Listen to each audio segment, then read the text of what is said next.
जनाब राशिद नसीम साहब, याद तो आपको आ गया होगा क्योंकि राशिद साहब उनकी बेटी हमारे साथ आए, मौजूद थे यहाँ पर। हमने उनसे उस वक्त का जो रिकॉर्ड ब्रेक किया था वो उस पर बात की थी, बट आज क्योंकि इस रिकॉर्ड की बात हो रही है, राशिद नसीम साहब हमें ज्वाइन कर चुके हैं। अस्सलाम वालेकुम, गुड मॉर्निंग। कैसे आप? Thank you so much. No one was wearing mask, इसका मतलब है कि वीडियो थोड़ी सी पुरानी है। जी जी बिल्कुल, ये तकरीबन 1 साल पहले की वीडियो है और उस वक्त जो है वो इटली में नवीन कुमार के साथ मुकाबला हुआ था, क्योंकि ये वीडियो कॉपीराइट थी तो ये अभी सोशल मीडिया के ऊपर जो है गिनीज वर्ल्ड रिकॉर्ड वालों ने अब उन्होंने रिलीज की है, अभी रिलीज की है। मैंने भी कल परसों ही देखी है, पहले आपने पहले नहीं देखी? मैंने भी पहले नहीं देखी थी, सिर्फ मुझे रिकॉर्ड ब्रेक करके आया था। अच्छा ये बताइए, ये आपको अंदाजा था कि हो जाएगा? प्रैक्टिस खूब ठीक ठाक करके रखी हुई थी? प्रैक्टिस मेरी पहले बहुत ज़्यादा थी, लेकिन ये जो रिकॉर्ड है मैंने सिर्फ 7 डे के नोटिस के ऊपर जो है वो जाके इटली में जाके अटेम्प्ट किया था। और बेसिकली ये रिकॉर्ड पहले मेरे पास ही था, फिर ये नवीन कुमार ने पहले मुझसे रिकॉर्ड ले लिया था वापस। अच्छा। तो फिर मैंने कराची के अंदर जो है नवीन कुमार का रिकॉर्ड तोड़ा था, तो जब उन्होंने मेरी दोनों की परफॉर्मेंस हमारी देखी तो दोनों को मदऊ कर लिया वहाँ पर। अच्छा। लेकिन नवीन कुमार से इन्होंने पहले से रब्ता किया हुआ था, ऑलमोस्ट 3 मंथ पहले से। और लेकिन जब मुझसे रब्ता किया तो मैं उस वक्त जर्मनी में एक टीवी शो करा रहा था, रिकॉर्ड करवा रहा था, तो मैं वापसी आकर सिर्फ 7 डे के नोटिस के ऊपर जो है मैं वापस इटली गया था और मैंने फिर अल्हम्दुलिल्लाह 6 दिन की प्रैक्टिस, 5-6 दिन की प्रैक्टिस ही आपने टोटल 6 दिन की प्रैक्टिस मैंने की। तरफ थी 6 मंथ की प्रैक्टिस, 3 मंथ्स, 3 to 4 months। उनको पता भी था पहले से, लेकिन चलिए आपने ये बहुत अच्छा काम किया। अब मुझे ये बताइए, ये इसके बाद कोई चोटें, कोई खराशें, कुछ ऐसा हुआ तो नहीं? नहीं, चोट तो बिल्कुल लगती है। रिकॉर्ड इस तरह का है कि इसके अंदर चोट लगती है, तकरीबन 10 से 15 दिन लगे थे सही होने में। लेकिन कोई जब मुल्क की बात आती है, पाकिस्तान के झंडे की बात आती है, तो फिर छोटी मोटी चोटें जो है ना वो कुछ नहीं है।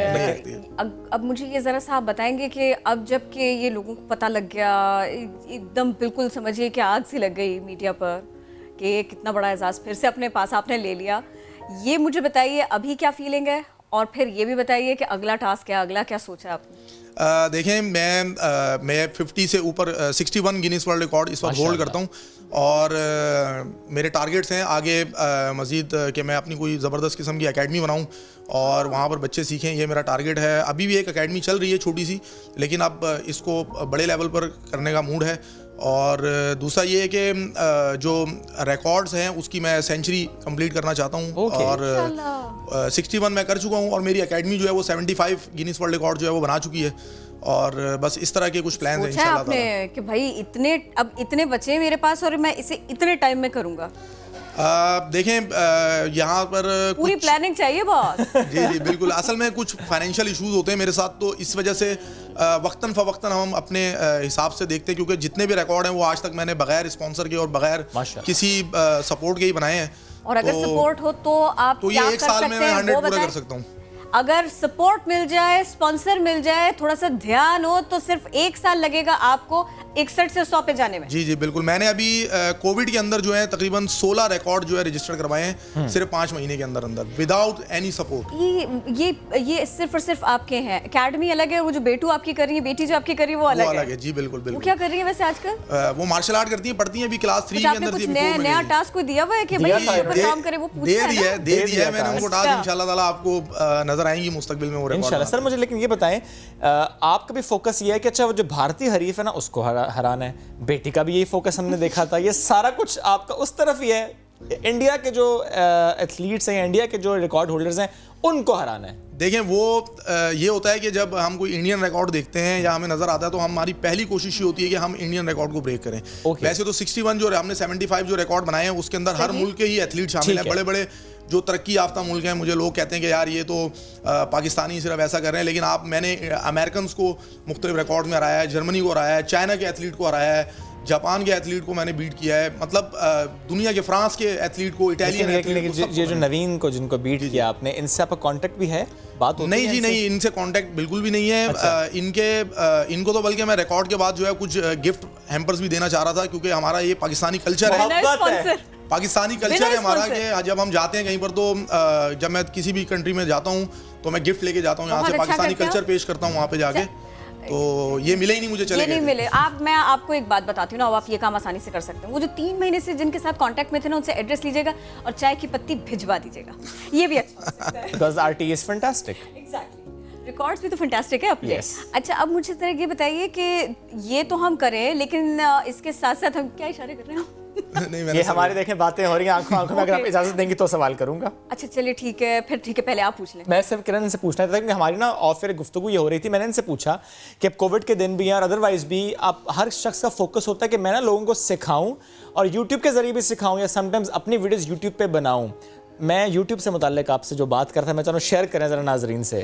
जी बिल्कुल, असल में रिकॉर्ड्स इतने सारे हैं कि वो ना तो लोगों को प्रोग्राम्स के अंदर बताना मुश्किल होता है, और तो मैंने अपना यूट्यूब चैनल बनाया हुआ है जिसका नाम है मोहम्मद राशिद नसीम। ओके। तो वहाँ पर जो है मैं ऑनलाइन और बच्चों को अब सिखाना भी शुरू कर चुका हूँ, और उसके अलावा मैंने अपने जितने भी जो रिकॉर्ड्स हैं 75 जो रिकॉर्ड्स हैं वो वहाँ पर मैंने जो है वो अपलोड किए हुए हैं। तो जो लोग मुझे सपोर्ट करना चाहते हैं या मुझे देखना चाहते हैं तो वो मेरे YouTube चैनल के ऊपर जाके मुझे जरूर सपोर्ट और यही आपका पैगाम उन लोगों के लिए भी होगा जो सेल्फ डिफेंस सीखना चाहते हैं, वो लड़कियां, बच्चे, बिल्कुल मैं समझता हूँ बल्कि गर्ल्स को खास तौर पे आना चाहिए, और मैंने वहाँ पर अपनी बेटी की वीडियोस अपलोड की। अगर आप मेरी बेटी के लेवल देखें सेल्फ डिफेंस का 7 ईयर्स की वो है, और आप यकीन करें कि आप हैरान रह जाएंगे कि वो किस तरीके से, हम हैरान रह गए थे जब यहाँ पर आके बैठी थी, और वो दुनिया की जो है वो सबसे कम उम्र मार्शल आर्ट जो है वो उनको ये अवार्ड भी उनके पास, इतना अच्छा लेवल है उनका, तो माशाल्लाह बहुत मेहनत कर रही हैं वो भी। तो मैं चाहता हूँ कि बाकी लड़कियां भी जो है मेरी बेटी की तरह हैं, जब वो मेरे पास आएंगी वो भी मेरी बेटी की तरह नहीं आ सकता वो यूट्यूब पर जाकर ट्रेनिंग ले सकता है। अच्छा बिल्कुल क्विकली एक बात और बता दीजिए,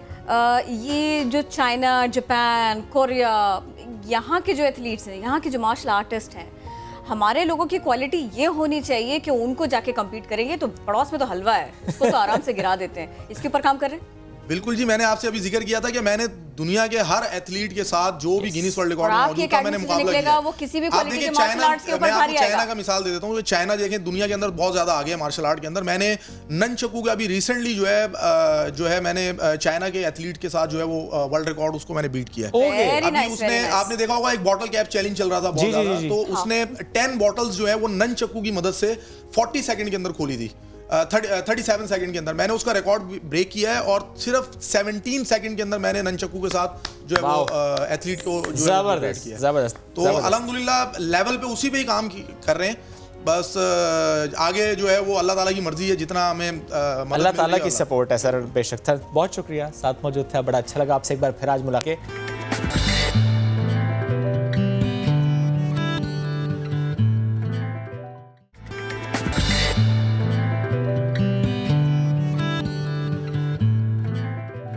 वेलकम बैक। अब हमें ज्वाइन करेंगी मिसेस पाकिस्तान वर्ल्ड 2020। मसीही बरादरी से इनका ताल्लुक है। 26 साला रविश जाहिद, इनकी खूबसूरती की दुनिया गर्विदा हो रही है। रविश यूनिवर्सिटी ऑफ टेक्सास की तालिबा भी हैं और इंस्टाग्राम पर अमरीकी पाकिस्तानी इन्फ्लुएंसर के तौर पर भी जानी जाती हैं, अमेरिकन पाकिस्तानी इन्फ्लुएंसर के तौर पर जानी जाती हैं। रविश जो है शी बिलोंग्स टू लाहौर। 2016 में अपने शौहर के साथ वो अमेरिका मुंतकिल हो गई थी, और ये जो कॉन्टेस्ट हुआ ये कनाडा में हुआ था। हम बात करेंगे आज, रविश जाहिद ने हमें ज्वाइन किया है। रविश बिलोंग फ्रॉम लाहौर, फिर वहाँ से आप अमेरिका गई, फिर आपने ब्यूटी कॉन्टेस्ट में हिस्सा लिया एज मिसेस वर्ल्ड 2020, आपको ये टाइटल मिला। इस सफ़र से मुतालिक भी बताएं, वो फिर एक होता है ना फीलिंग, वो क्या थी जब आपको ये टाइटल मिला? जी ज़रूर। सबसे पहले तो thank you so much Samaa TV, आपने मुझे ये चांस दिया। Thank you so much miss Sonia Ahmed, the president of Mrs Pakistan world, कि आपने मुझे ये अपॉर्चुनिटी और कैपेबिलिटी मेरे में देखी। I am thoroughly honored and privileged इस ऑनर के लिए। feeling out of the world obviously because this is something जो बहुत सारे लोगों को अवेयरनेस नहीं है इस टाइटल की, इसकी इम्पोर्टेंस क्या है। nobody recognize मिसेस पाकिस्तान और मिस पाकिस्तान और Mr Pakistan as much as उनको करना चाहिए। पूरी दुनिया में ब्यूटी क्वींस पार्टिसिपेट करती हैं इंटरनेशनल पैजेंट्स पे और डिफरेंट ममालिक में रिप्रेजेंट करती हैं अपने मुल्कों को। यही बताइए, लेकिन पाकिस्तान से बहुत कम होता है कि हमारे लोग जाएं और इंटरनेशनल लेवल पे रिप्रेजेंट करें। तो yes, I am feeling out of the world. माशाल्लाह माशाल्लाह। मुझे बताएं, एक बात बताएं ना, ये मुझे बताइए, आपने अभी बड़ा अच्छा जुमला कहा कि ये इम्पोर्टेंट होता है, सारी दुनिया में ऐसे कॉन्टेस्ट होते हैं, इसमें नुमाइंदगी ज़रूरी है। इसकी थोड़ी सी इम्पोर्टेंस, इसकी अहमियत हमें बताइए। दूसरे ये कि तारीफ़ तो आपकी हम करना ही भूल गए, बहुत प्यारी लग रही हैं।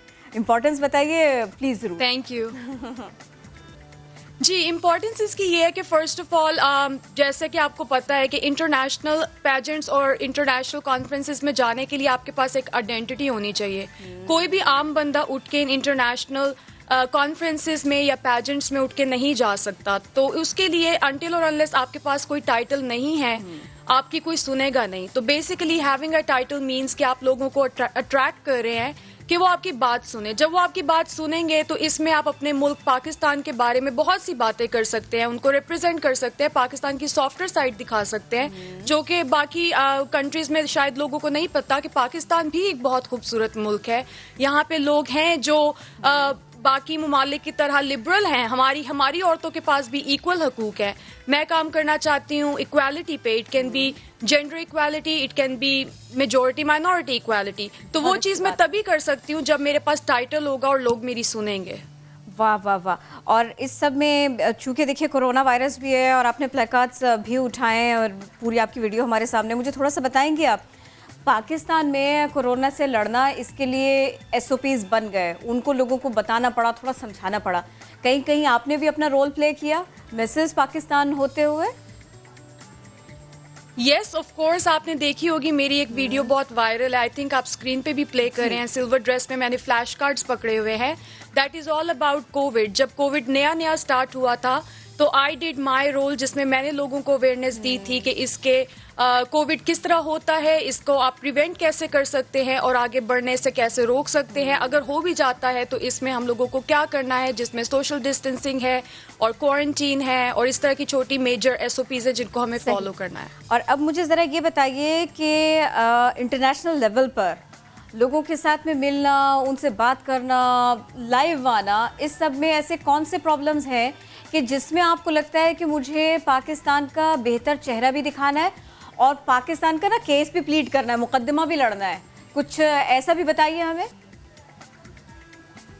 तो basically what I am looking forward two is next year 2 international pageants हो रहे हैं। One is Mrs face of beauty international 2021, I think it's happening in New Zealand. And एक और हो रहा है इसका, I think it's called Mrs universal, it's happening in Thailand. There is one more that's happening in Bali that I'm not sure of, but there are multiple ones that are happening. तो my goal is कि मैं उन जो है pageants में जाकर पाकिस्तान की खूबसूरती और पाकिस्तान की अच्छी चीज़ें बताऊं, रिप्रेजेंट करूं हमारी कंट्री, हमारी इकोनॉमी, हमारी गवर्नमेंट, हमारे लोग, जितनी अच्छी बातें मैं कर सकती हूँ और इंटरनेशनल लेवल पे पाकिस्तान को जितना अच्छा रिप्रेजेंट कर सकती हूँ, वो मेरा गोल है। ग्रेट। थोड़ा सा मुझे बताएं रविश, आपको किसकी सपोर्ट हासिल है? एक इंडिविजुअल की कैपेसिटी में तो हम बात करते हैं, लेकिन स्पेशली शादी के बाद हस्बैंड की सपोर्ट ये बहुत ज़रूरी होती है। थोड़ा सा प्लीज़ वो भी शेयर कीजिएगा, उन्हीं की सपोर्ट सबसे ज़्यादा है आपको? जी, आई मीन थोड़ी बहुत नहीं, आई थिंक हस्बैंड की सपोर्ट सबसे ज्यादा जरूरी होती है, स्पेशली जब आपके पास मिसेस का टाइटल है। अगर मेरे हस्बैंड मुझे अलाउ नहीं करेंगे या सपोर्ट नहीं करेंगे तो आई डोंट थिंक कि मैं अप्लाई भी कर सकती हूँ। ही इज द वन, उन्होंने मुझे बोला कि राविश आई सी यू, आपके अंदर कैपेबिलिटी है, आपके अंदर कॉन्फिडेंस है, आपने ऑलरेडी सोशल वर्क इतना ज्यादा किया है, तो I think you should do it, ताकि आप इंटरनेशनल लेवल पर जाके इसको आप you can work on it. Ravish, so yes, I have had a lot of support from my husband. Great. Ravish, जितने आपने कॉन्टेस्ट हमें बताए, मिसेस पाकिस्तान का तो चलें आपके पास टाइटल अभी है, बट उसके अलावा जो कॉन्टेस्ट होने, मिसेस फेस ऑफ ब्यूटी और इस तरह के और कॉन्टेस्ट, ये जो मिसेस का टाइटल साथ लग रहा है, इसकी बहुत ज़्यादा इंपॉर्टेंस है, क्योंकि हमने miss Pakistan, miss universe, miss beauty, इस तरह के तो बहुत से कॉन्टेस्ट देखे, लेकिन ये मिसेस वाला एलिमेंट हमारे लिए भी नया था। जी, so basically Mrs is very much like Miss और मिस्टर, जिस तरह बाकी पैजेंट्स होते हैं। द ओनली डिफरेंस इज कि इन पैजेंट्स में वो मैरिड वुमेन को भी वेलकम कर रहे हैं। वो कह रहे हैं कि do not look at your size, do not look at your colour, do not look at your age, सबको वेलकम कर रहे हैं कि आए और इसमें पार्टिसिपेट करें। या इससे हम यूँ समझें कि शादी हो भी गई और मसरूफियात जो भी हैं, घर को जितना भी वक्त देना है, बच्चे हैं, जो भी है, बट आपने अपने आप को कितना मेंटेन रखा हुआ है, कितने एक्टिव आप खुद हैं और कितने अच्छे मैसेज के साथ आप रिप्रेजेंट कर रहे हैं। So basically, I don't have kids right now, but yes, I want to have family very soon. तो ज़रूरी नहीं है if you have kids, you don't have kids. That is not a requirement. Okay. आपका yes, you should be married because it's a Mrs. contest. As long as you are married, you do qualify. आप जाएं, आप apply करें. The competition is held in Toronto, Canada. Her Okay. साल होता है. And because of COVID, इस साल हम लोग टोरंटो में नहीं कर सके, so we had to do it very much virtual. But Okay. overall, it happens in Toronto. अच्छा, ये वर्चुअल था इस दफा, लेकिन ये पहली बार था जब आपने इसमें हिस्सा लिया या पहले भी आप हिस्सा लेती रही हैं? No, this is the first time. पहली and बार गई first और time जीत ही कर आ मेरा गई। था और first time में जी फर्स्ट टाइम किया था और फर्स्ट टाइम जीत गई। यस ज़बरदस्त ज़बरदस्त। और मुझे थोड़ा सा ये भी बताइएगा, आपने कुछ ना कुछ एक्स्ट्रा, कुछ बेहतरीन करके रखा हो, आपकी पर्सनालिटी का हिस्सा हो, आपकी कुछ आदतें, तो इस कॉन्टेस्ट तक, इस पेजेंट तक पहुंचना ज़रा आसान हो जाता है, ऐसे ही है? जैसे ऐसे कि आप ही सोशल है। आई वर्क थिंक करते मेरी आई। पर्सनालिटी, हाँ जी, आई थिंक कि मेरी पर्सनालिटी में मैं यही बोलूँगी, जिस चीज़ ने मुझे इस मुकाम तक पहुँचाया है वो यही है कि सबसे पहले आपका हार्ड वर्क, आपकी डेडिकेशन और आपकी परसिस्टेंस। अगर आपने कुछ ड्रीम्स देखे हैं और आपको लगता है कि मैं शायद कर पाऊंगी, शायद नहीं, तो वो शायद तो वर्ड आप निकाल दें। आप मैरिड हैं, अनमैरिड हैं, एज आपकी क्या है क्या नहीं है, डज नॉट मैटर। आपकी एजुकेशन है, आपको लगता है आपकी पर्सनालिटी अच्छी है, आपका बिहेवियर, आप वेल स्पोकन है, you are good to go. फिर आपको किसी पेजेंट की ज़रूरत नहीं है। बहरहाल ये ताज आप पर बहुत सज रहा है, बहुत अच्छी लग रही हैं आप। शुक्रिया, थैंक यू सो मच। आपने हमको वक्त दिया। Thank you. वेलकम। तो देखिए, कोई और मौका होगा तो हम इनसे ज़रूर दोबारा से भी बात करेंगे, देखिए आगे क्या होता है। मैं तो बस ये भी कहना चाहूँगी, यकीन जानिए ये जो ताज इनके सर पर था वो हर खातून के है। क्यों? क्योंकि सब्र तो हम सब करती हैं, प्यारी हम सारी की सारी होती हैं। कोई शक नहीं, कोई शक नहीं। चलिए जी, बढ़ते हैं आगे, हम इस पे भी बाद में बात करेंगे। बात करेंगे। चलिए जी, मुल्तान आपको बहुत लेकर प्यारी चलते हैं। Yes, she is beautiful, personality बहुत अच्छी। मुल्तान लेकर चलते हैं और मुल्तान से हमारे नुमाइंदा आसिफ बलोच आज हमारी मुलाकात करवाएंगे असलम से। और मुलाकात करने का मकसद क्या है? असलम के दोस्त हैं एक अदद कबूतर। अच्छा जी। सबसे अच्छे दोस्त हैं उनके और इंडिया कबूतर। मुतहर्रिक। जहाँ जाते हैं असलम, वहाँ जाता है कबूतर, साथ साथ रहते हैं। वाह जी वाह, क्या बात है, वेरी नाइस। चलिए, बाइक पर भी साथ जा रहे हैं, रिपोर्ट आपको दिखाते हैं। आज हम आपको बताएंगे एक बेमिसाल दोस्ती के बारे में, जिनके आजकल मुल्तान भर में चर्चे हैं। एक कबूतर और एक इंसान की दोस्ती। असलम और राजू आजकल इतने मशहूर क्यों हैं, आइए आपको बताते हैं।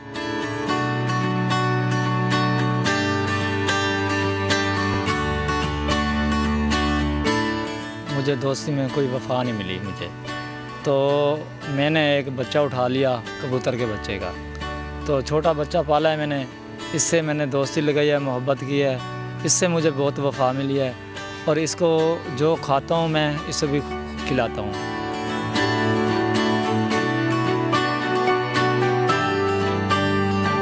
जहाँ जाता हूँ मेरे साथ उड़ता रहता है। काफ़ी मरतबा जो है ना, मैं काम पे जाता हूँ, जो लोहे के पेटी टंगों का काम है, मैं जाता हूँ, मेरे साथ खेलता रहता है। कभी मेरे कंधे पे आ जाता है, कभी मेरे जो बैठ रहता है, कभी सर पे बैठ जाता है।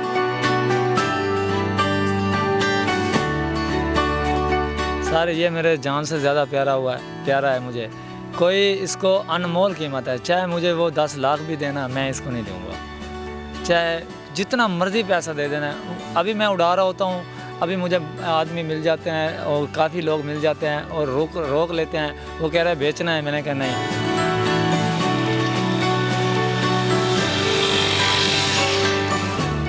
इंसान और कबूतर की दोस्ती देख के बहुत खुशी हुई है। ये एक साथ बैठ के खाते पीते हैं और दिल को बहुत अच्छा लगता है कि कबूतर इतना वफादार है और अपने मालिक को देखता है। और जहाँ भी हो, ये मोटरसाइकिल जब खींचता है तो ये इसके पीछे उड़ने लग जाता है।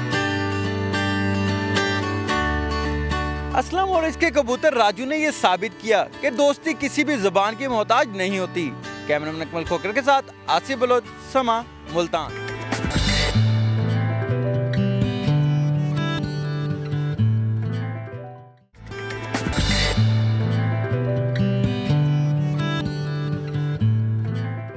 सेलिब्रिटीज़ या फिर सियासतदान या बड़े बड़े इवेंट्स, स्पोर्ट्स के इवेंट्स, इस सब से पहले और इस सब के दरमियान या फिर इस सब के बाद हम जो इन कंक्लूजन्स के ऊपर जा रहे होते हैं ये थोड़ी सी एक लाइट होती है ना जिसके अंदर बात करने की कोशिश कर रहे होते हैं, उसमें होता है आजकल किसका सितारा चमक रहा है और किसका गर्दिश में है, ये जानना चाहते हैं ना हम। लेकिन अब बात यह है कि हम सारे के सारे दुनिया के किसी कोने, किसी चप्पे, किसी हिस्से में हो, ऐसा लगता है हम सबके सितारे गर्दिश में, जिसका सितारा ऊपर है वो कोरोना है। ये बात भी सही है। ऐसा लगता और लग रहा है जो कोरोना का सितारा है वो दोबारा से ऊपर चला गया। पहले तो लग रहा था थोड़ा सा घबरा गया सितारा, थोड़ी चमक मांद पड़ रही है, लेकिन फिर से चमकना शुरू हो गया है। सेकंड वेव की मैं बात करूं, एनीवेज द क्वेश्चन इज कि जो सितारों की का हाल बताने वाले हैं वो क्या रीडिंग इसकी कर रहे हैं? मेरी ना, मैं एक जुमला कहना चाह रही थी। मेरे इल्म में ना एक शख्सियत के बारे में एक बात आई, एक स्टेटमेंट मेरी नज़र से गुजरा कि देखिए ये साल होगा, ये महीना होगा और दुनिया भर में हेल्थ इमरजेंसी होगी। ओके। उस वक्त ज़ाहिर कोरोना का नाम नहीं था, शायबा नहीं था, लेकिन अब जब प्रेडिक्शन आ जाए या रीडिंग आ जाए ऐसी, तो फिर तो मेरे ख्याल में शोएब बात बड़ी तफसील के साथ करना बनता है। तो तफसील से बात करते हैं किरण। सारा काज़मी, माहिर इल्म नजूम joining us today. Good morning. Good morning. पहले तो मुझे ये बताएं कि इस वक्त जो माइक्रो स्मार्ट लॉकडाउन है कराची में और इस वक्त जो हम सेकंड वेव देख रहे हैं, this was predicted?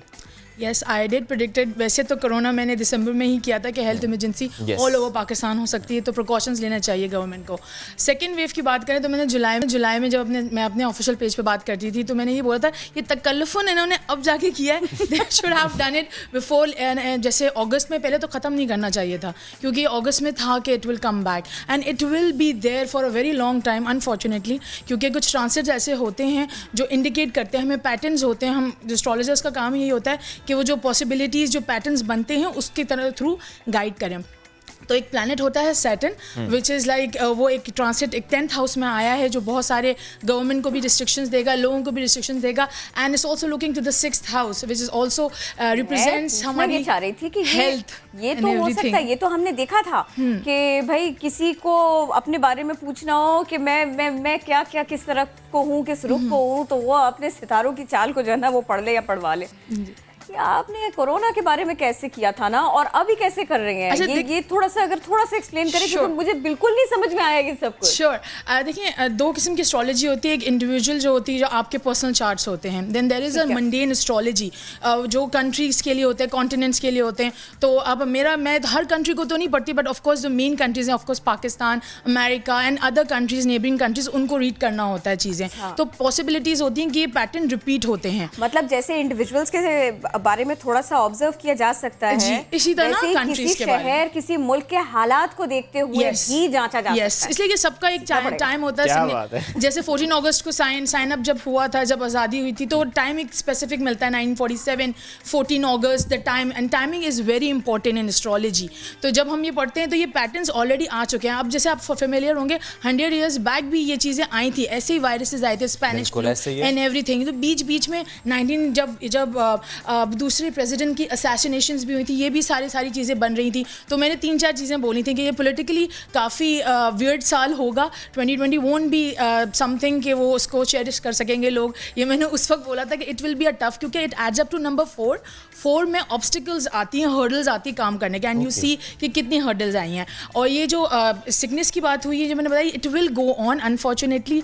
Natural disasters के भी इंडिकेशंस आ रहे हैं इसी साल में, इसी साल एंड दिसंबर जनवरी के अराउंड, बिकॉज जनवरी से अप्रैल 2021 में एक ऐसा पैटर्न बन रहा है जिसमें बहुत सारा क्योस हो सकता है related to farmers as well. We have seen के कुछ महीनों पहले भी फार्मर्स के इश्यूज आए थे सारे, और वो सारी चीज़ें हुई थी, और अब भी दोबारा साइक्लोन्स, वो इसलिए कि ये जो पूरा डेकेड है इट रिप्रेजेंट्स एयर, तो एयर से रिलेटेड कोई भी होगी। मैंने एग्जैक्टली तो वर्ड यूजिंग किया था, बट मैंने कहा था कि एयर ट्रेजेडीज हो सकती हैं, एविएशन में चेंजेस भी आ सकती हैं।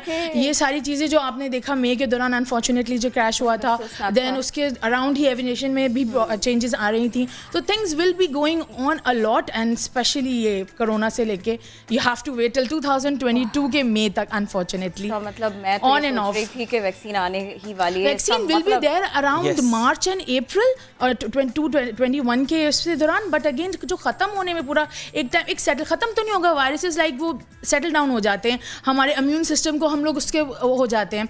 तो जो वैक्सीन आएगी वो मार्च April के around that's your prediction, March, that's my April reading वाली। what I can see, but again जो एक पूरा कोरोना का जो fear है वो 2022 के बाद जाके कुछ normalize हो जाएगा। यानी अगला साल भी आपकी Yes. prediction ये है कि ऐसा ही रहेगा। Travel restrictions भी रहेंगी and everything, इसी a lot तरह of waves आती रहेंगी। ऐसी तरह अभी हम आती second wave रहेंगी, को हो रहे हैं, वो हाँ, third, fourth, fifth, sixth, you वो never know। आती, और स्पेशली जो अभी इक्लिप्स आएगा दिसंबर में, we need to be very very careful, क्योंकि बहुत सारे प्लैनेट्स जब एक जगह एक घर में होते हैं, they are bound to make chaos, थोड़ी सी क्योस हो जाता है, कोई ना कोई चीजें आ जाएंगी। दूसरी भी क्या हो सकता है? मसलन जैसे मैंने आपको बताया साइक्लोन स्टॉर्म्स, फार्मर्स को काफी प्रॉब्लम्स आ सकती हैं, इसलिए मैं टिड्डी दल दोबारा आ सकता है। हाँ और ना मैं एक हेड्स अप देना चाहती हूँ कि जितना भी कोई ड्राई स्टफ से, मैं ये नहीं कह रही होर्डिंग करें, कोई बहुत सारा सामान घर पे रख लें, but prepare for the things. मैं डरा नहीं रही, I am just giving a heads up because there are indications. मेरा काम ये, मैं पैटर्न देखती हूँ, बाकी अल्लाह ताला की ज़ात तो पूरी करने वाली है। I just see the patterns. जब आपने कहा था कि कुछ हेल्थ क्राइसिस आ सकते हैं, हेल्थ इमरजेंसी आ सकती है, मुल्क भर में परेशानी आ सकती है, ये बताया मुझे, तब क्या रिस्पॉन्स था? और फिर उसके बाद में अब जब आपने वो बात कह दी और आपने लॉकडाउन के ऊपर भी आपने जो है एक रीडिंग अपनी रख दी कि इनको ये कर देना चाहिए, लेट कर रहे हैं थोड़ा सा, तब क्या रिस्पॉन्स है? लोगों ने थोड़ा सा भरोसा करना शुरू किया है? लोगों ने देखिए, जब पहले शुरू में था तो जब मैं देखती हूँ, जब इक्लिप्स आता है लास्ट 26 दिसंबर 2019 को, there was a eclipse where most of the planets were in one house of Sagittarius. तो जब ये ऐसे हाउसेस में बहुत सारे प्लैनेट्स आ जाते हैं, तो मैंने जैसे बताया कि वो क्योस क्रिएट करते हैं, और वो यही हर चीज़ बन रही थी। उसकी जनवरी में जाके एक और ट्रांसिट हो रहा था सैटर्न, जो लिमिटेशंस डालता है, आइसोलेशंस में लेकर आता है। तो आपने वही देखा, हम लोग आइसोलेशन में गए, हम लोग इसी तरह। तो ये जो पूरा ट्रांसिट है, ये 2022 तक रहने वाला है। तो that's why I am just giving heads up for that. एक छोटी सी बात और भी बता दें कि जब आपकी रीडिंग्स जो है ना वो बिल्कुल दुनिया भर को देखते हुए हैं, मुल्क को देखते हुए हैं, सूबे को, शहर को देखते हुए हैं, जी, ये बताइए इंडिविजुअल के ऊपर क्या इसका असर होगा? इंडिविजुअल्स का यू आर वेरी राइट। मैं आई थी मैं प्रिपेयर करके, ताकि मैं बता सकूँ शॉर्ट टर्म, लॉन्ग टर्म और सेफ जोन में कौन है। सेफ जोन में बहुत कम जोडिएक्स हैं, बट आई वुड लाइक बताएं कौन कौन से सेफ, पहले सेफ कौन है? अच्छा देखिए, सेफ में तो सिर्फ 3 हैं। कौन दीज आर लाइक, एक सेकेंड मैं वो कर लूं, मैंने सब लिख कर सो दैट मैं स्किप ना कर सकूं। लेट्स सी जी कौन सेफ वाले में Cancer, Capricorn and Libra people are like in the safer zone. Okay, ये मैं एक जनरलाइज्ड रीडिंग बोल रही हूँ, पर्सनल चार्ट पे डिपेंड करता है कि उनको इफेक्ट करता है कि नहीं करता, बट दिस आप आगे बताएं ताकि हम लोग मजीद कुछ पूछें। जो शॉर्ट टर्म जिनको जरा फियर हो सकता है ऑफ कोरोना या कुछ एंजाइटी या पैनिक जो कर सकते हैं ज्यादातर शॉर्ट टर्म में for the next 4 to 6 months, तो वो Aries, taurus, Leo, Scorpio and Aquarius हैं जो शॉर्ट टर्म में प्रॉब्लम्स में आ सकते हैं। तो घबराई ही फिर रही हूँ जब से हुआ है ये सब, मतलब कि जरा उनको मेरा फियर नहीं तो होगा रहता है अभी। एंड जो लॉन्ग टर्म में उनको जरा थोड़ा ख्याल रखना 2022 तक, not just health wise but कोई भी चीज़ है, कोई मेजर डिसीजन या मेजर चेंजेस अवॉइड करें या इन्वेस्टमेंट अवॉइड करें। मैंने इसके साथ ये भी बोला था, देखते रहे हो क्या रहा है, just go with the flow, just don't थोड़ा सा ज्यादा ओवरडू ना करें चीजों को, जैसे चल रही हैं उसको रख लें। मेरा प्लान था माइक्रोसॉफ्ट खरीदने का, मैं वो ना खरीदूं अभी। बड़े डिसीजन ना लो। आपके पर्सनल चार्ट पे भी डिपेंड करता है। इट्स नॉट नेसेसरी से 2 चीजें होती है एस्ट्रोलॉजी में, ascendant and the moon sign. तो ये बहुत इंपॉर्टेंट होता है। इट्स नॉट नेसेसरी कि आप सन साइन से जो हैं वो आप असेंडेंट वाइज भी हों।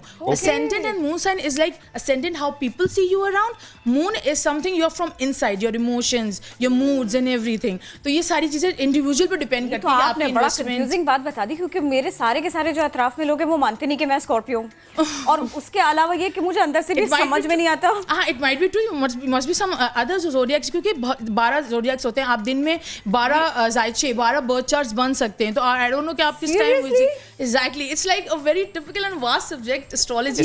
ये कुछ ऐसा लग रहा है कि ये बात जो है ना वो मुल्क की सतह से नीचे आ चुकी है, इंडिविजुअल्स तक आ चुकी है, वो भी माइक्रो लेवल पर जा चुकी है। और पाकिस्तान इज आल्सो नॉट लियो। पाकिस्तान अगर एस्ट्रोलॉजी पढ़े तो इट्स 2022, ठीक है।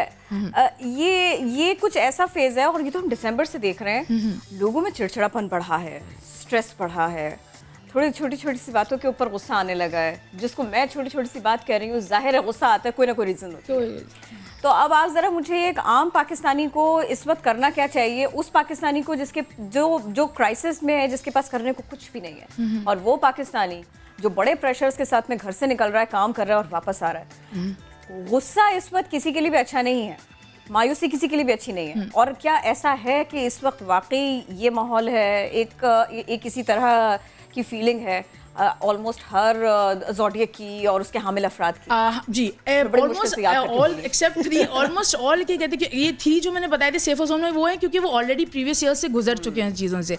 तो इस साथ थोड़े से बिकॉज ये जो लॉकडाउन में टोटली सबके लिए बुरा नहीं था, किसी के लिए कुछ लोगों ने they started earning as well और किसी lost their job as well, तो डिपेंड्स ऑन पर्सनल एंड। मगर पाकिस्तान के बारे में बात करें तो मैंने ये ऑलरेडी बोला था कि it will be a chaotic year for Pakistan. 2021 will be tight better, थोड़ा बेहतर हो जाएगा, बट 2022 तक मैंने इसलिए बोला क्योंकि वो एक 10th हाउस होता है जो प्रोफेशन, पब्लिक इमेज पाकिस्तान का, ये सारी चीजें होती हैं, उस वक्त बेहतर हो जाएंगी, उस वक्त जाके बेहतर, ज्यादा बेहतर। ठीक है, थैंक यू सो मच। ये आपकी सारी प्रेडिक्शंस थी वाले हम शेयर कर रहे थे।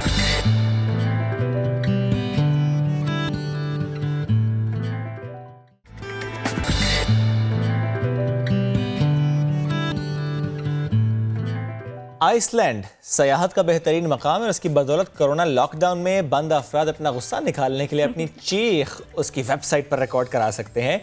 ये चीख फौरी तौर पर एक पहाड़ी इलाके में कई स्पीकर से नशर की जाएगी और ये स्पीकर फेस्टर फॉल आबशार की चोटी, मशहूर पहाड़ियों और दीगर पुरफजा मकामात पर नस्ब किए गए हैं।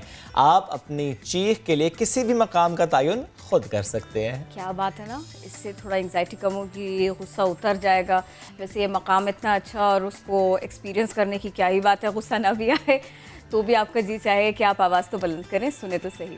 बहरहाल ये बहुत बड़ा इशू है, बहुत बड़ा मसला है कि जो आपके दिल में है, जो आपके दिमाग में है, अगर कुछ डिस्टर्बिंग है तो आप उसका इजहार नहीं करते, आप प्रेशर लेते चले जाते हैं।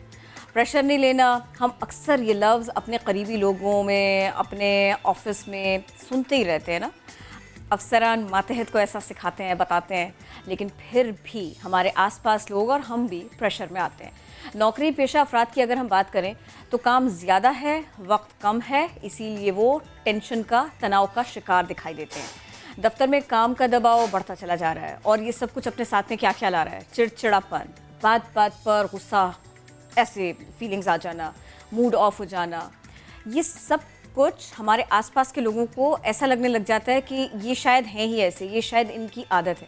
होता बेसिकली ये कोई ना कोई बात आपको वक्तन फ़वक्तन मुतासर करती है और अगर बर वक्त इस सब पर काबू ना पाया जाए तो फिर ये चिड़चिड़ापन बढ़ना, ये प्रेशर का लेना और उसके साथ साथ लोगों का ऐसा सोचना, ये मामूल बन जाता है। और मसला सिर्फ ये नहीं है, मसला तो ये है कि ये सारा मामला आगे जाकर गंभीर बन जाता है। एग्जैक्टली, अब इस मामले को हल करना है और हमें सीखना है कि हमने इसे हल कैसे करना है। तो आज हम इसी की बात करेंगे। हमें ज्वाइन किया है mental health specialist doctor Mohammad Imran Yusuf साहब ने। सितारा इम्तियाज़ भी आपको दिया गया। सर बहुत शुक्रिया, आपने समा के लिए वक्त निकाला। सर मुझे प्लीज़ ये बताइएगा कि जब आपके पास कोई ऐसा शख्स अपनी परेशानी लेकर आता है कि मैं बहुत प्रेशर लेता हूँ, मुझे बहुत एंग्जाइटी है, डिप्रेशन की तरफ मैं चला गया हूँ, तो पहली बात आप उसे क्या कहते हैं? वो होता है ना, ये छोटी सी मॉडिफिकेशन करने के लिए आप उसे क्या कहते हैं? हम उसको शुक्रिया बहुत बहुत आपको इस अहम मौजू पर बात करने के लिए मुझे मदऊ करने का। पहली बात जो हम सिखाते हैं वो है कानून कशिश का उसूल, you attract what you focus on. अभी आपने बताया कि प्रेशर मत लेना। अच्छा, इसका मतलब ये है कि आप प्रेशर लेना, क्योंकि हमने जो तवज्जो दी है वो प्रेशर पे दी है। आपने देखा होगा जहाँ ये लिखा होता है यहाँ कचरा फेंकना मना है, वहीं पे आपने देखा होगा कि सबसे ज़्यादा कचरा लिखा हुआ होगा, राइट। यहाँ सिगरेट पीना, थूकना मना है, वहीं पे आपको सारी कलमकारी और नक्शनिगारी नज़र आ जाती है। तो हम जब ये कहते हैं कि मैं सेहतमंद रहना चाहता हूँ, मैं बीमार नहीं होना चाहता, उस आदमी को आपने हमेशा दवाइयाँ फाँकते हुए देखा होगा।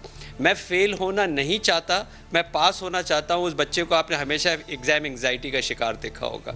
सो हम जब तवज्जो दे रहे हैं कि हमें प्रेशर नहीं लेना है, इसका ऑपोजिट क्या होगा? मुझे रिलैक्स रहना है, मुझे तवाज़ुन में रहना है, मुझे पुरसुकून रहना है। तो जब आप सुकून पे तवज्जो देंगे, आराम पे तवज्जो देंगे, तवाज़ुन पे तवज्जो देंगे, तो आपके अंदर तवाज़ुन आएगा। आपका जो सवाल था, जब हमारे पास मेजॉरिटी ऑफ द लोग जो आते हैं, हमने ये देखा है कि उनकी ज़िंदगी में तवाज़ुन नहीं होता, उनकी ज़िंदगी में एतदाल नहीं होता। वो घर की परेशानियां लेके काम पे जाते हैं और काम की परेशानियां लेकर घर पर आते हैं। तो जब तक वो अपने आप को डिसोसिएट नहीं करेंगे, जब तक वो ये दोनों जगह पे परेशान रहेंगे, यानी घर में भी परेशान है क्योंकि बाहर की तरफ लेके आए परेशानियां और घर की परेशानियां लेके आते। देखा अल्लाह के रसूल सल्लल्लाहु अलैहि वसल्लम ने फरमाया, मर्दों के ख़ास तौर के ऊपर, कि जब तुम अपने घरों में दाखिल हो तो अपने चेहरे पर मुस्कुराहट सजा लिया करो। क्योंकि हमें अच्छी तरह मालूम है कि एक मजदूर अगर जो है वो साइट एरिया एरिया से सुरजानी टाउन तक मिनी बस की टूटी हुई छत पे, कराची की टूटी हुई सड़कों पर पहुंचेगा घर के ऊपर, तो बहुत मुश्किल है कि वो उस प्रेशर को लेके घर में दाखिल ना हो। लेकिन वहाँ ये काम जो है वो मिलता है कि सजा लिया करो, यानी जब चेहरे पर आप मुस्कुराहट सजाते हैं तो एंडोमॉर्फिन्स खारिज होते हैं, तो आप इसको सजा लिया करो। तो हमने ये देखा है कि ये तवाज़ुन नहीं करते कि इनके लिए जो काम और घर के जो प्रॉब्लम्स हैं वो इंटरमिक्स कर देते हैं, जिसकी वजह से परेशान होते हैं। अच्छा, इसका मतलब ये हुआ कि हमने आज तक आधी बात सुनी। हम तो ये अरसे से सुने जा रहे हैं कि भाई शाम में खातून को चाहिए कि वो अच्छी तरह से तैयार हो जाया करे, अच्छी तरह से जो है ना वो तैयार होके और मुस्कुरा के और दरवाज़ा खोला करे तो सब कुछ ठीक रहता है। ये तो बिल्कुल दोनों के लिए है, दोनों को मुस्कुराना होगा, दोनों को अच्छी तरह से बिहेव करना होगा। इससे ज़्यादा है, थोड़ा सा इसको एक्सप्लेन करें, मैं अगला सवाल फिर करूँगी बेटा। प्लीज़ देखिए, मेरे मर्द हजरात को शायद ये बात ज़्यादा पसंद नहीं आती और मेरी बहनें ज़्यादा खुश हो जाती हैं। दीन हमें ये बताता है और बड़े वाज़े बताता है कि शाम का वक्त, यानी जो आपका मगरिब के बाद का वक्त है, वो घर का वक्त है। और ये भी हिदायत है कि जब मर्द घर से बाहर जाए तो वो बीवी को बता कर जाए। तो ये मर्दों को तो बहुत ही भारी लग जाएगी ये बात, क्योंकि ये वक्त जो है लेकिन बात बीवी का है, ये घर वालों का है, ये अहलो अयाल का है। सर, ये दरबार मदीना से अहकाम मदीना है, हम माने ना माने, हम नहीं मानते इसलिए हम परेशान हैं। उसूल तो उसूल ही रहेगा, अगर हम अमल नहीं करेंगे तो ज़ाहिर बेअमली करेंगे तो बेचैन ही रहेंगे। सही। और ये जो जुमला है प्रेशर ना लो, इसका बेहतरीन रिप्लेसमेंट या यूं कहिए कि ये बिल्कुल सही जुमला क्या होना चाहिए किसी को टास्क देते वक्त, किसी को तसल्ली देते वक्त, दोनों सूरतों में? आप पुरसुकून तरीके से ये काम कर सकते हैं, आप आराम से ये काम कर सकते हैं, आप रिलैक्स होकर ये काम कर सकते हैं, क्योंकि आप ये काम पहले कई बार कर चुके हैं, इसलिए इस बार बहुत आसानी से ये काम कर सकते हैं। ये काम आप पहली दफ़ा नहीं कर रहे, इसलिए आप बहुत आसानी से ये काम कर सकते हैं। सही। इस काम के अंदर दिलचस्पी है, इंटरेस्टिंग है, चैलेंजिंग है, इसलिए आपको इस काम करने में बहुत मज़ा आएगा।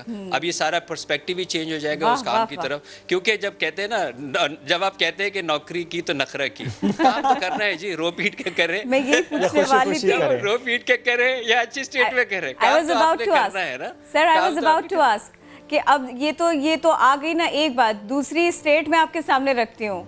अगर तो ये कह भी दिया गया कि आराम से कर लो, ध्यान से कर लो, तुम्हें तो करना आता है, लेकिन ये काम मुझे 5 मिनट्स के अंदर अंदर चाहिए, डेडलाइन आपके सामने है, तो अब रिलैक्स कैसे रहे, अब कैसे फोकस होकर के उस काम को करे? बिल्कुल सही है।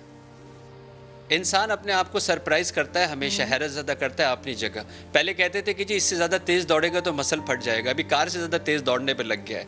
पहले कहते थे इंटेलिजेंस की लिमिट यही है, अभी 7 साल के, 9 साल के, 6 साल के बच्चे माइक्रोसॉफ्ट सर्टिफाइड इंजीनियर बन जाते हैं। पहले ही कहते थे कि जी इतनी जहानत कैसे आ सकती है, अभी 29 A+ बच्चे जो है वो ला के दे देते हैं। इंसान हमेशा अपने आप को हैरत ज़दा करता है। प्रैक्टिस मेक्स मैन परफेक्ट, जब आप बार बार करते हैं और दिलचस्पी से करते हैं। जैसे ही आपके काम के अंदर आपकी दिलचस्पी होगी, और सबसे बड़ा इशू हमारे यहाँ बेटा ये है कि हम तनख्वाह के हिसाब से काम करते हैं, हम पैसों के हिसाब से काम करते हैं, हम सलाहियत के हिसाब से काम नहीं करते। अगर मैं अपनी सलाहियत के हिसाब से काम करूंगा, आप यकीन माने वो काम उससे ज़्यादा जल्दी होगा और मैं ग्रो ज़्यादा अच्छा भी होगा। मैं ये कह रहा हूँ 50,000 रुपये मिलते हैं, 50,000 रुपये मिलते हैं तो 50,000 का काम करता हूँ, 25,000 मिलते हैं तो 25,000 का काम करूँ, 80,000 मिलते हैं तो 80,000 ऐसा ना सोचें जो सलाहियत है उसके हिसाब से काम करें।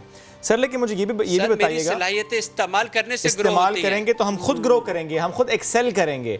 सर, मुझे ये बताएं कि जनरली ये एक माहौल बन चुका है कि आहिस्ता आहिस्ता हम अपने कंफर्ट जोन में चले जाते हैं और फिर वहाँ से निकलते नहीं हैं, फिर हमें निकालना पड़ता है, और वो निकालने के लिए कोई प्रेशर देगा तो हम निकलेंगे। ये प्रेशर फिर लेना ज़रूरी भी हो जाता है। किक तो पड़ेगी भाई, ठोकर तो लगेगी, राइट? कोई ना कोई धक्का तो आपको लेके देगा। या तो वक्त की बेरहमी से सीखिए या खुद तमीज से बाहर आइए और उसका आप जो है वो काम कीजिए। ये बड़ी अच्छी बात आपने की। खुद सोचिए, खुद एनालाइज कीजिए कि अपने कंफर्ट जोन से निकलना है और बाहर निकलना है, बिकॉज अगर हम कंफर्ट जोन में रहेंगे तो हम ना सीख पाएंगे, ना हम एक्सेल करेंगे, ना हम ग्रो करेंगे। सर, लेकिन मुझे ये बताएं कि प्रेशर ना लो, ये वाली बात से हमने गुफ्तगू का आगाज़ किया है, ये कितना इंपॉर्टेंट एलिमेंट है। प्रेशर मैनेज करो, प्रेशर को बियर करो, वो चाहे टाइम लिमिट का हो, वो चाहे किसी वर्क लोड का हो, बेयर करो उसको, एक्सेप्ट करो उसको। देखिए, बेसिक एंजाइटी इंसान का ट्रिगर है, उसके बगैर तो अगर आप मुझे आप अगर एंजाइटी नहीं होती तो मैं आपके सामने बैठा नहीं होता, ना आप प्रोग्राम कवर कर रहे होते। बेसिक एंजाइटी ट्रिगर होती है यार ये रहमत होती है। हर इमोशन एक पॉजिटिव इमोशन होता है क्योंकि आपको आगे बढ़ाता है, आपके सर्वाइवल के लिए ज़रूरी है। हम जब प्रेशर इतना ले लें कि हमसे काम ही ना हो सके तब ये प्रॉब्लम होता है। Okay. स्ट्रेस रहमत है, डिस्ट्रेस प्रॉब्लम है, राइट? तो आपको वो बेसिक एंग्जाइटी तो होनी चाहिए जिसके लिए बच्चा पढ़े और इम्तहान के लिए जाए, अदरवाइज तो सोता ही रहेगा वो। तो आपको ये ट्रिगर जो है वो हल्का अपने अंदर जिंदा रखना है, हमें एहसास रखना है, हमें हिस्स रखनी है, तभी तो हम बेहिस होते चले जा रहे हैं क्योंकि हमारे अंदर हिस्स ही नहीं रहती है कि इसका कोई फ़र्क ही नहीं पड़ रहा हमारे ऊपर। फिर जब बहुत बड़ा फ़र्क पड़ता है तो फिर हम दुहाइयाँ देते हैं, फिर कंप्लेन करते हैं, किसी न किसी को मौरिद इल्ज़ाम ठहराते हैं, और जब कोई नहीं मिलता तो फिर अल्लाह मियाँ तो है ये इल्ज़ाम ठहराने के लिए कि अल्लाह तूने मेरे साथ ही ऐसा क्यों किया, जैसे अल्लाह ताला सिर्फ आप ही के लिए बैठा था कि इसी को पकड़ना खाली मुझे। सर अच्छा, ये वर्क प्लेस पर ये इशू आता है काफ़ी लोगों को, जब उनको ये लगने लगता है कि सारी की सारी मेहनत के बाद में भी शायद मैं अपनी बात इनको समझा नहीं पा रहा या समझा नहीं पा रहे, या शायद ऐसा है कि ये मैं तो अपने साथ में लग रही हूँ, मेहनत कर रही हूँ, मैं तो मेहनत कर रहा हूँ, लेकिन ये लोग मुझसे उस तरह से काम ले नहीं पा रहे, मेरे टैलेंट का इस्तेमाल वैसे कर नहीं पा रहे। सर, इस फीलिंग के बाद में जो सबसे पहला एक जुमला जहन में आता है ना, वो ये आज तो मैंने कुछ भी नहीं सीखा।